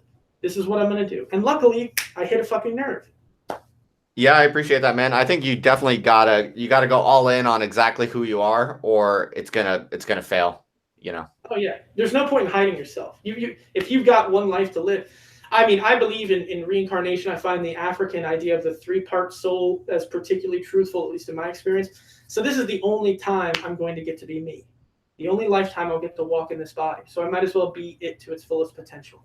Yeah, definitely. And also because if you try to kind of section off and hide one little part of yourself because it was less palatable to people, it would be so demoralizing and it would make it harder for you to actually put in the energy you need to actually, live at your highest potential. Absolutely. So I relate to that for sure, man. You gotta give people the whole package, whether they like it or not. The full bones experience. I saw recently on your Patreon, in fact, that you recently, I think, met the goal of being able to go full time with your independent writing. Is that the case? Uh, it is. I've reached it. I've gone down to part time, so I've been able to devote more time. There's been some significant family alterations to where this month I'm going to have to go back just to make up a little bit of extra money. But Sure. being able to get out of the 40-hour work week has been amazing for me. I mean, like, I was finally able to like do so much that I wanted to do. So after the holiday season, which in the industry I work in is one of the most difficult and busy, come January I go back to working part-time. When I say part-time, working a regular job, maybe like 1 or 2 days just to keep me on the payroll, because obviously this is Florida, a right to work state. I can be fired for whatever reason with no recause, no unemployment benefits. Florida is rated the worst in the nation for being able to collect unemployment. Wow. Rick Scott set up the laws to where you will not get unemployment. It's almost impossible to get it down here. So if they fire you, you're fucked. So I'm keeping a little bit enough, but especially when my new book comes out, the hope is that I can fully transition. But yes, I've definitely reached a major milestone. Yeah, that's awesome, man. That's really cool. I think I told you in the DM, I've been very kind of impressed by your output, and I really appreciate your enthusiasm, and you're really getting after it in a way that not that many people are. It's easy enough to have a blog. It's easy enough to throw up a Patreon or whatever, but I've been watching you for some time now, and you're really hustling. Like, you're really trying to write and speak as much as you can, to the fullest of your ability. And I appreciate that about you. Well, that's I appreciate that. I thank you for that. I kind of consider it that hustler mindset. I come from 2 generations of car salesmen, so like it's this like you've got to go out there, and I've always respected that. Like especially like poor people, like the hustlers, like you got to go out there and you got to get that money, and if you don't, you don't. Like today I worked fucking 7 a.m. to 4 p.m. with no break. Come home, touch up an article, do an interview before this one, doing this interview. Then I've got to go to a friend's house to do something, a cleansing. I got to come back. I'll do finish up my article, so it's like I'm constantly, I work. I definitely put in the work. And I think that devotion to putting it out there people appreciate it. People appreciate that I'm constantly putting out stuff. Yeah. Would you say there was a moment at some point in the past few years, like when did you kind of catch your break and go from like a kind of unknown writer to having this little bit of, little internet micro fame, as you might call it? Oh, well, don't just call it internet, because remember, again, Alex Jones mentioned me. I've been featured on PragerU. I actually spoke at Wesleyan University. I'm translated on 4 continents. I think that's another thing that like a lot of people are like butting up against is I'm a little bit more than just an internet thing now. Fair Dr. enough. Bones is No disrespect. sleeping. No disrespect. Yes. I I, didn't know all that. your children will remember me. There is Wow. no doubt. I will be in their dreams. Don't worry. I'll be there. But my break was I actually started writing some stuff for some magically inclined people. I heard about the Project of Gods and Radicals. It was a pagan anti-capitalism. I said, well, this is, now I can do this thing. I started writing there, and it blew up. It just, people started reading my stuff. It started getting posted on Disinfo. And I don't know, I just have this mindset of like constantly looking where I can do something. You know what I mean? I'm constantly hungry. I'm constantly, I see somebody, I want to fucking be at the level they are or better. Like I'm constantly hungry for it. And that hunger has elevated me to where I'm at, and just continually putting out stuff and working and being smart about it.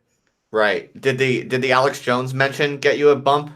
What's the thing that sucks about Alex Jones mentioning me so bad? Now, this is a guy on the guillotine. We talk about how we are raising funds to rent a helicopter to fly over his house, and we're going to dump a 55-gallon drum of human shit onto him. And he didn't mention that. And then again, now think about Alex Jones. You're not a fan. Yeah, he didn't listen to the show. And then again, I'm practicing witchcraft over here. Like, dude, Alex Jones should have been all over the. He would have lost his mind. I run a charity called Ouija Boards for Kids. I have for the past 3 years. We're getting Ouija boards into the hands of children. He could have talked about that, but he didn't. But, so yeah, there was a huge bump. And I think, like, again, the Guillotine, which is the podcast I host with the co-host with, Brett from Rev Left Radio, people even in the other podcast game have been like, how the fuck are you guys growing like this?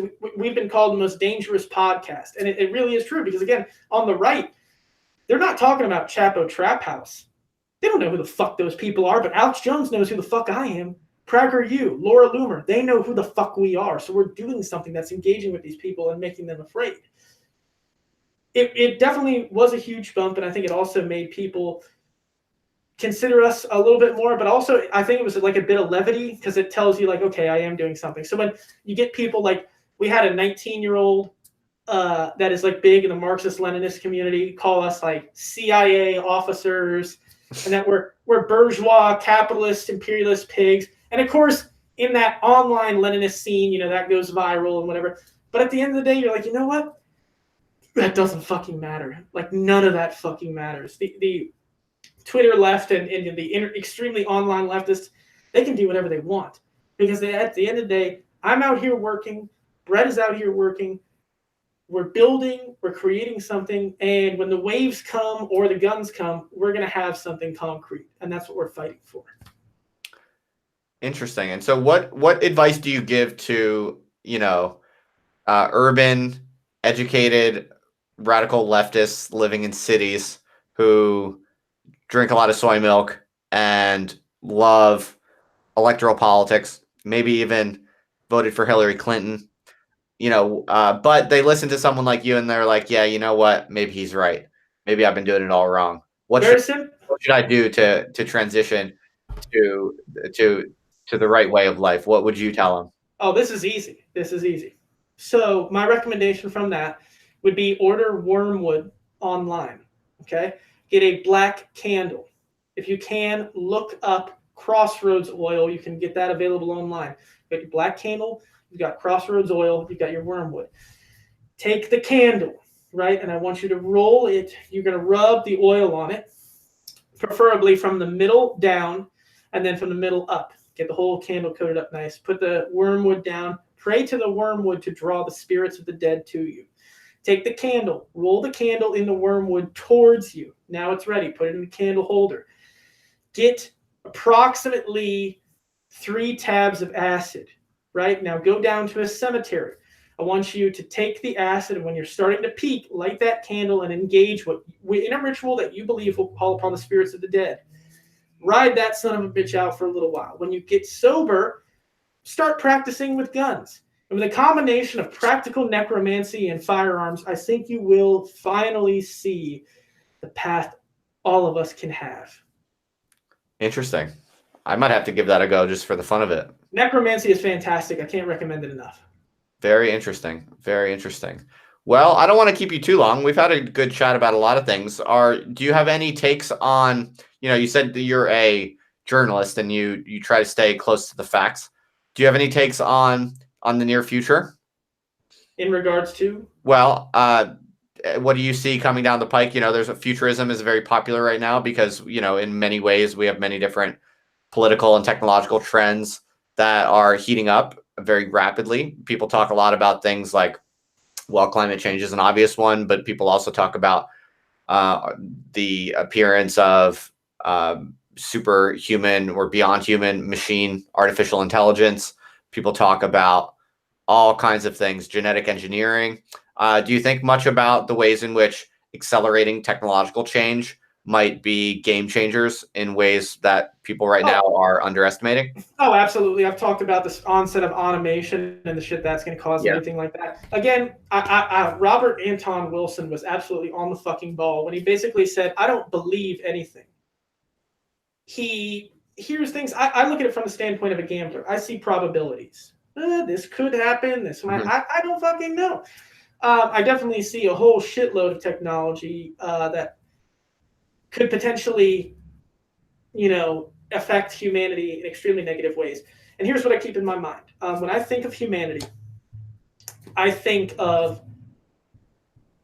how the planet must have looked 1915. Millions of pissing and screaming and shitting apes, armed to the teeth, basically blind, on a rock hurtling through space. I expect fucking nothing out of the human species. Absolutely zero. I will never be amazed at their ability to continually fuck themselves into a new hole and somehow barely climb out of it only to fuck themselves yet again. So nothing surprising. Stirner had this great line about sin. And he said that there is no such thing as sinners. There's people, you put sin on them. People are just doing what people are doing. If they blow up the planet, that's literally, do you remember the dick they drew on Mars? Do you remember that? That NASA sent up the Mars rover. This is a machine, millions of dollars, the cutting edge of scientific power. And what did they do? They drew a crudely drawn penis on Mars. And that right there was the epitome of the human species, spending millions of dollars on a robot to send it up to another planet millions of miles away, only to draw a dick on it.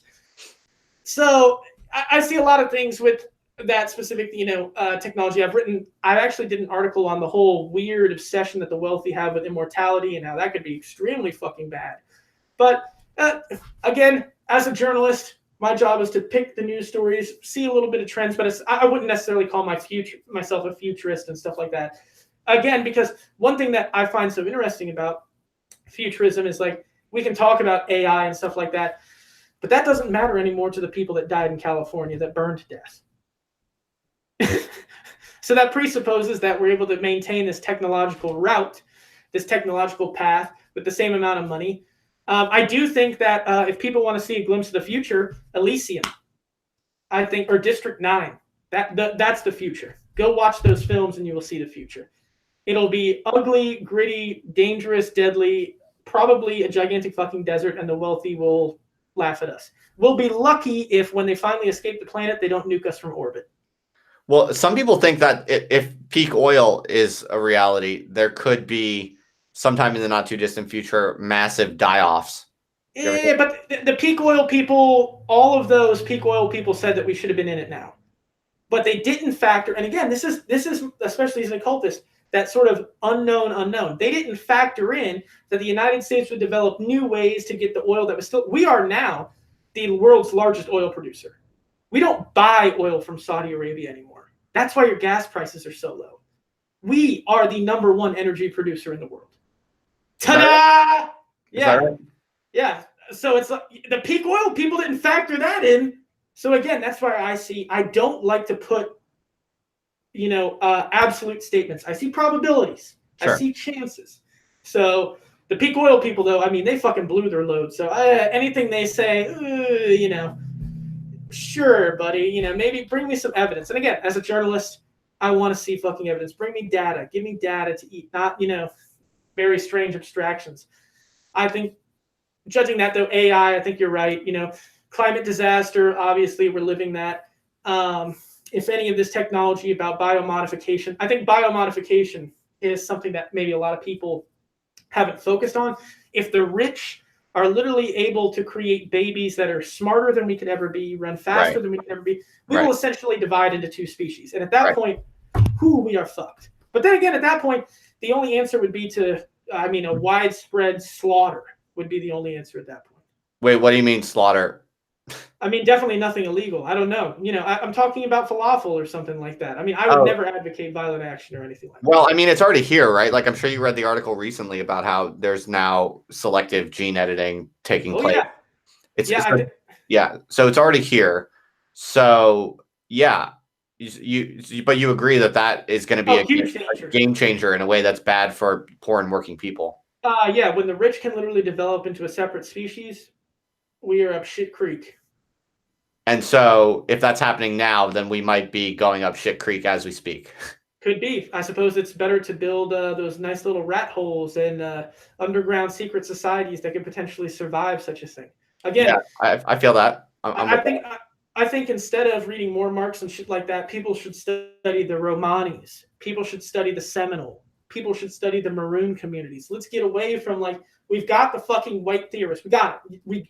What about kind of DIY black market gene editing tech for the people? Oh yeah. I mean, those the anarchists that are creating their own medicine and shit like that. What I'm talking about is from an organizational standpoint. The goal of the Romani isn't a political revolution. It's to keep Romani people alive. And so they developed this entire underground system and structure to do just that. So if we're talking about working people, developing an underground, and again, I think that's a real potential, is develop a revolutionary underground system that could survive not just for decades, but for generations, like the Masons did. You build something like that, then you have real fucking potential. And are you cool with working with, as you said it, the good neighbor principle? Are you cool with working with middle America Trump voters if they're aligned with that project? That is a interesting sticky wicket, because it very much, obviously I'm not one of these leftists that thinks that you can just cut off X amount of people and hope that something's going to happen. Right. I think, again, we're seeing that in France today. The left wasn't able to grab the neoliberalism argument, and so now you have a resurgent right that's able to criticize the EU and at the same time throw in all this immigration bullshit to be like, oh, here's a convenient scapegoat. So they can criticize Brussels and shit like that. And then the left is stuck defending the EU, or being like, well, we don't like it either. So basically, the left is stuck being Pepsi to the right's Coke. So I am definitely in favor of working with them in some degree. However, that's also a big question of, I think, racism. I think in the United States, that is a very big, because at the end of the day, I will not move across the line to the fact of whether black people deserve to live or die. That is a line I will not cross. And if that means I'm organizing with primarily black comrades, so be it. And again, from an egoist standpoint, I'm not fighting for a global revolution. I'm not fighting for a country revolution. I'm fighting for my own benefit and the people I love. So if my ideal insurrection involves an autonomous territory, I'm okay with that. I don't need to win over the whole country. If I can provide a good enough life for the people I love and start building up enough stuff to where we can start exporting it, I'd be happy. Yeah. See, I'm pretty into that too. And I wonder why not just go full throttle at building that autonomous community. We're seeing it. Again, even now, obviously, I'm no Marxist. But there's a very interesting trend. I mean, this is a new theoretical trend in Marxism called base building. Today, you had the Marxist conference where they officially created a new national socialist organization that is not founded on party politics, that is not founded on vanguard. It is founded on building concrete structures, much in the same way that the Black Panthers were, Breakfast for Kids, building structures, basically alternative dual power. So again, the left is shifting. It's shifting its opinion on guns. It's shifting its opinion on how to survive. So I think, again, we'll see stuff like the PSL and stuff like that. I think they're going to wane, especially if this Marxist base building thing really takes off, which I believe it will. Because we're also seeing the rise of mutual aid, disaster relief. Disaster relief is a huge thing in the left now. This didn't exist in the 90s. Now it's a whole. I mean, the sheer fact that anarchists were able to use a plane to supply, towns in North Carolina after the hurricane, that's incredible. They were flying supplies in. They were doing what the state couldn't. They were building solar panels in Puerto Rico. So there's huge potential and huge new theory that's beginning to grow. And especially as a spiritual person, I understand it is difficult sometimes with where the left is. It is difficult sometimes to deal with people as they are. And you're like, why don't you fucking get it? Why don't you grow? Why don't you understand? But at the end of the day, you know what? How many times have we been here on this planet? How many lifetimes have we lived? They'll find their own way. And I tell people all the time, the left will get the revolution it deserves. I've died many times before. So have you. If we do it this time, next time, hopefully we'll come and get around and get it better.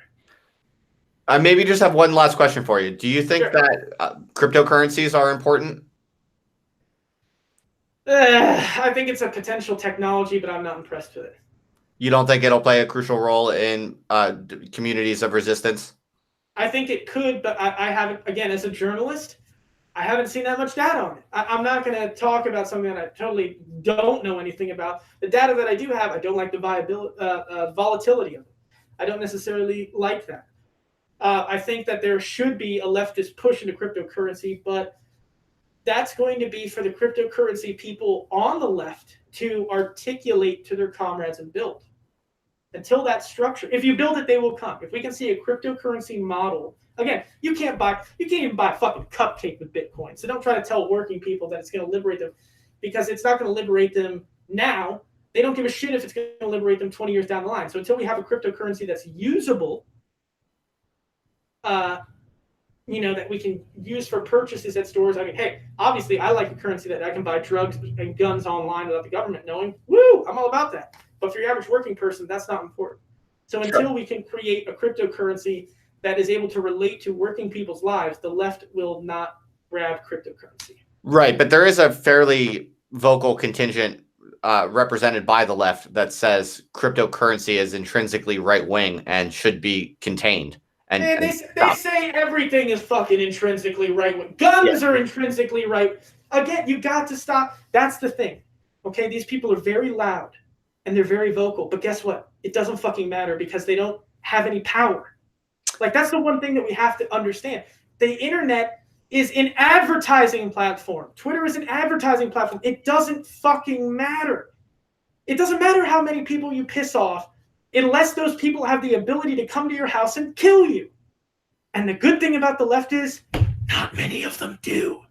So you do your work, you put out your stuff, you build a new future, and if those people... Look, I did an interview with the Stimulator, huge leftist figure law. And when he started his project, the Submedia, people called him a male chauvinist, that his riot porn was, this, that, and the other, that, showing people fighting was disparaging to disabled comrades and stuff like that.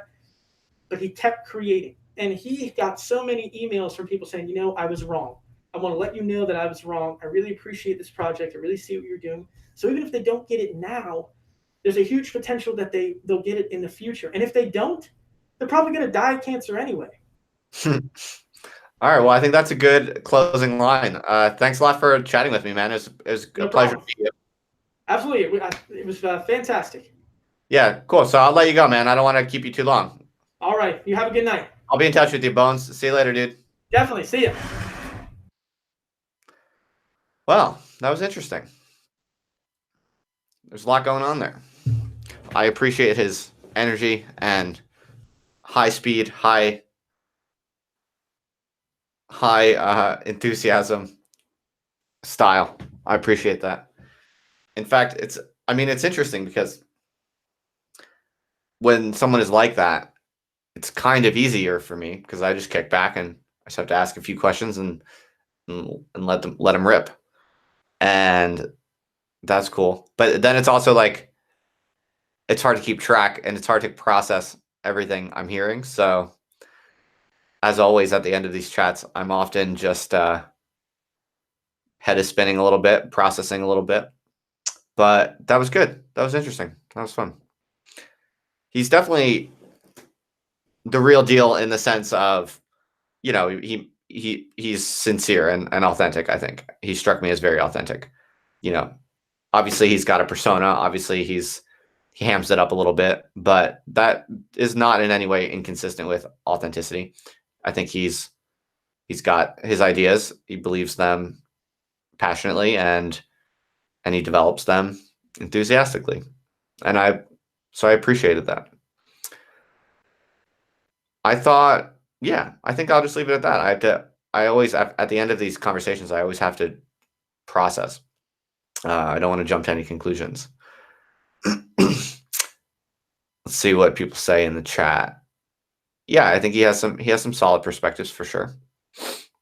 The thing that I kept thinking about was, and I didn't want to say this too much because I never want to be repetitive, and I don't want to kind of push conversations down into whatever my thought is at the moment, But the one thing that kept coming to me was just how, I mean, I thought his responses to my questions were often quite reasonable. It just seems to me that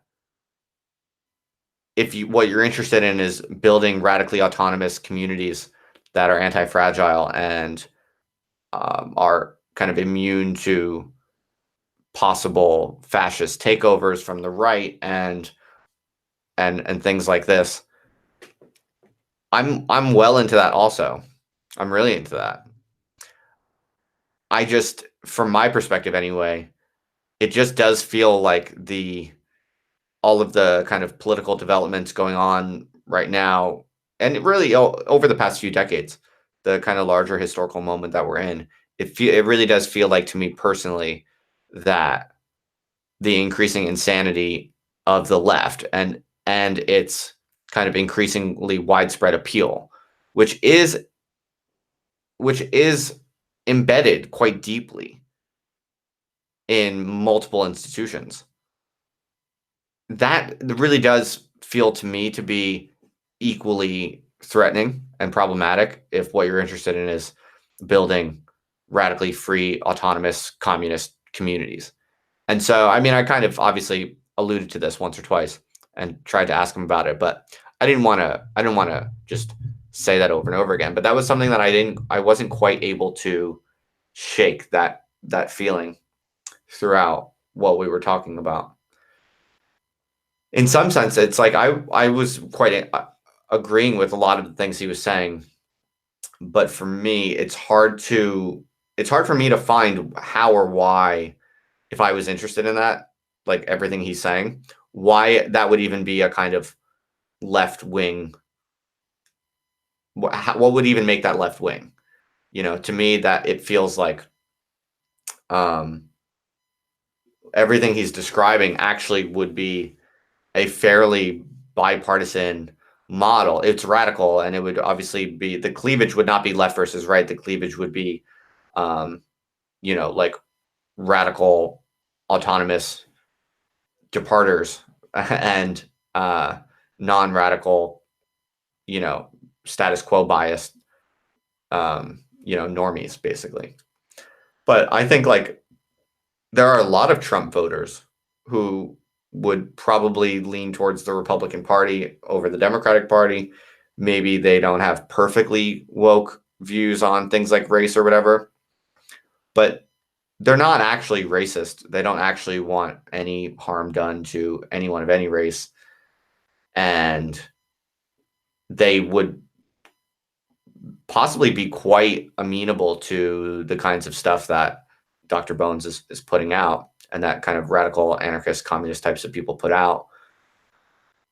And, I think they would be there's a lot of people, there's a much larger number of people who would be willing to kind of participate in that type of project if it wasn't explicitly a left-wing thing. So if you want it to be an explicitly left-wing thing, I guess that just means having like higher standards around like what counts as anti-racist and stuff like that. And so Yeah. Yeah, I don't know. I just I think like someone like Dr. Bones's like his model is basically assuming cooperative support from like a certain critical mass of radical leftists.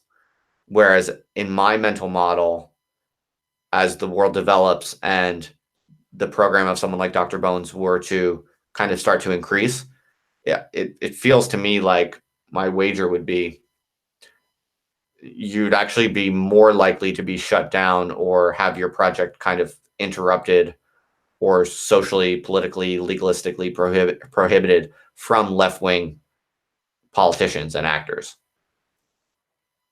I don't think that's like I don't have some sort of like crazy conspiracy model of how the left wants to take all your babies and make them transgender or something like that. I'm not pushing that type of line at all. I'm just saying, um, I feel like Dr. Bones would actually find way more support and kind of political alignment from the more anti-racist, or just let's not say anti-racist, but the genuinely not racist, but right wing Trump voters, for instance. You know, they're not all racist, and there's a lot of them, and yeah, so it seems to me like if Dr. Bones is onto a model and is onto a relevant cleavage in American politics, I just don't see it being left versus right. Like if what he's saying is right, that like the left is coming around to guns. Um, I'm not sure if that's true. I'm not saying it's false, but I'm not sure if that's visible yet in the data. Um, but what could look like the left coming around to guns can be a few different things, right? I mean, it could just be the more left leaning of the gun culture are sorting and finding each other, right? So it could just be not necessarily like a change of opinion. Not it could be people are not shifting views, but the types of people are finding each other more efficiently. So yeah, things can you know observational data like that can be quite deceiving if you don't really check it closely. So yeah, I don't know. It just seems to me that the left as a whole is not going to be the base of support for the program of someone like Dr. Bones or the suggestions of someone like Dr. Bones. It seems like the left would be more and more the force that wants to stop the development of what Dr. Bones was sketching. But yeah, I think you could imagine a kind of mass popular guerrilla kind of emergence along the lines that Bones is describing. But I think it would be a combination of people on the left and the right. And yeah, ultimately, I guess what we're talking about is there might be some like underlying ideological realignments taking place, and they're still shaking themselves out, so it's hard to see or hard to know. Anyway, I'm just kind of reflecting a little bit in my rambling way about what we just heard. Anyway, that was fun. It was interesting. So, all right. I think I should wrap this up. It's 12:47 here. I'm a little tired, so as always, huge thanks to all my patrons. Really appreciate that. I picked up a few new patrons this month, and that's really awesome. If I keep picking up a few patrons each month, everything will be copacetic. I have a few new guests who have said yes, and I don't want to jinx it yet, so I'm not going to tell you who, but I have one or two pretty big snags, I think. So we should have some good guests coming up in this month for sure. I just posted actually to Patreon a new document. One of the things that I'm doing for my patrons is I'm clearing out my hard drive of everything on my hard drive that's valuable that I haven't yet published, that no one's seen yet, that's just kind of sitting there collecting dust.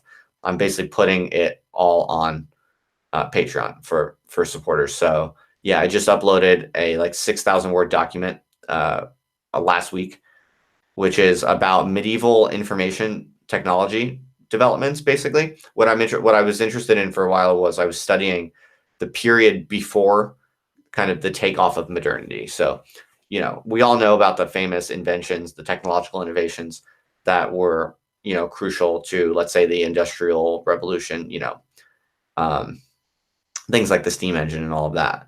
But what people know much less about is early modern technology, like in the period of around, like the 1200s. And there were all of these really significant kind of intellectual innovations. Things like polyphonic music, for instance, comes around for the first time then. And the invention of perspective, for instance, like perspective painting, the very idea of representing, physical depth and perspective in, drawing and painting. All of these things were invented basically in a short period of about 50 years. There was this like revolutionary period where also the first mechanical clock in Europe. These things were all invented in a short space of 50 years around, I forget when it was exactly, sometime in the 1200s, I think. And I wrote this long 6,000 word article that basically goes over this research and this history. And it's kind of it's like the early modern information revolution in a sense. You could think of it that way. And so it's like the runway that leads up to the takeoff that is, the exponential growth that modernity represents. And so it's a kind of like, it's like the prequel to acceleration in some sense. It's like the beginning of acceleration before acceleration becomes accelerated. There's a series of very concentrated technological innovations. And yeah, so I was very interested in that for a while. And I wrote this kind of long article going over that history. And it's got some interesting stuff in it. I thought it was, I don't know what to do with it. It's one of these many things on my hard drive that I'm not quite sure where to publish it or what to make of it, but it's good and interesting. And I put a fair bit of work into it. So I should share it with someone. Just don't know what to do with it yet. So I just uploaded that. What are people saying? Sargon do coke on stream. I would talk with Sargon. Doug Lane. I would talk with Doug Lane. I did Doug Lane's podcast like a year ago. I could reach out to him. I think he's on my list. I have this like incredibly long list. I'm getting through it. What else? Yeah. Oh, right. And I have this. I have all this data I told you about last time. I'm doing these analyses of this college pulse data. It's like this massive data set asking college students like all these questions. And I published a blog post last week that kind of showed some first analyses looking at the relationship between GPA and basically SJWism. And it's really interesting. There's a nonlinear relationship. So it's actually the case that people with really high GPAs and people with really low GPAs, they are, they're more SJW than people with moderate GPAs. People with the middle GPAs are basically more likely to support free speech and stuff like that. So it's very interesting. And I kind of discuss like the different interpretations of that one might consider. So I posted that. And then this week, I'm doing a second post where I look at a bunch of different measures of SJWism, basically, and I look at how much they're correlated. And then I look at if you can extract, using a technique we call factor analysis, if you can extract the latent variable underneath all of these different measures of SJWism, if there is one kind of underlying factor that or not, or to what degree is there. And then once you extract that factor, then you can look at its systematic relationship to other variables in a way that has like less measurement error, really, than using particular questions. So yeah, pretty nerdy, but I think it's pretty valuable and will be useful for thinking about these larger political questions in the future in a more precise way. What else? Angela Nagel. Yeah, I would love to talk with Angela Nagel. I think she's on my list. I should probably bump her up to the top, given that she's kind of back in the news now. If she's not too busy, I suspect she would. I hope she would. What else we got? All right, I think that's enough for the news.